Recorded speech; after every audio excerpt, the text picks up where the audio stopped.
কোনটা আপনার কোনটা? এরকম পাতলা নাকি এরকম গাঢ়?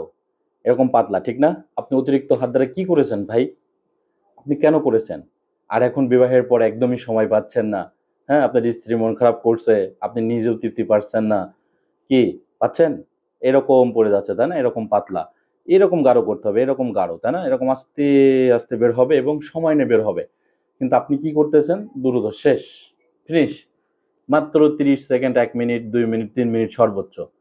তারপরে শরীরটা একদম ছেড়ে দিচ্ছে। আর কোনো কিছু ভালো লাগছে না, একদমই পারতেছেন না, ঠিক না?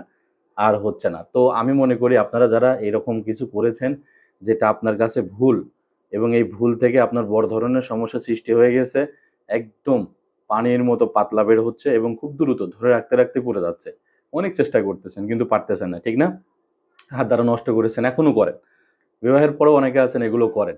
তো ভাই অবশ্যই আপনাদেরকে ওষুধ খেতে হবে। ভালো মেডিসিন না খেলে কখনোই আপনি একটা লম্বা সময় পাবেন না। লম্বা সময় পেতে হলে অবশ্যই আপনাকে ওষুধ খেয়ে এরকম গাঢ় করতে হবে। এই যে এরকম গাঢ়, এই যে এরকম গাঢ় করে তারপরে ফেলতে হবে এবং একটি মেয়েকে কষ্ট দিতে হবে, তৃপ্তি নিতে হবে।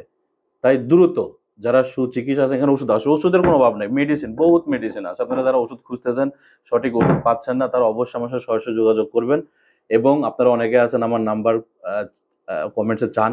আসলে নাম্বারটা আছে, আপনারা খুঁজে নিয়েন। যার প্রয়োজন হবে সে আমার কাছে আসবেন। আমি আপনার কাছে যাব না তো। কথা বোঝেন না? যারা ফুটপাত থেকে ওষুধ খান, জীবন ধ্বংস করে ফেলতেছেন। প্লিজ এগুলো খাবেন না।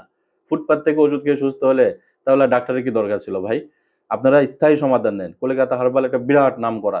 সো আপনারা যারা সুচিকিৎসা চাচ্ছেন, স্থায়ীভাবে সমস্যার সমাধান করতে চাচ্ছেন, অবশ্যই, অবশ্যই আমার সাথে যোগাযোগ করবেন। আসসালামু আলাইকুম ওয়া রাহমাতুল্লাহি ওয়া বারাকাতুহু।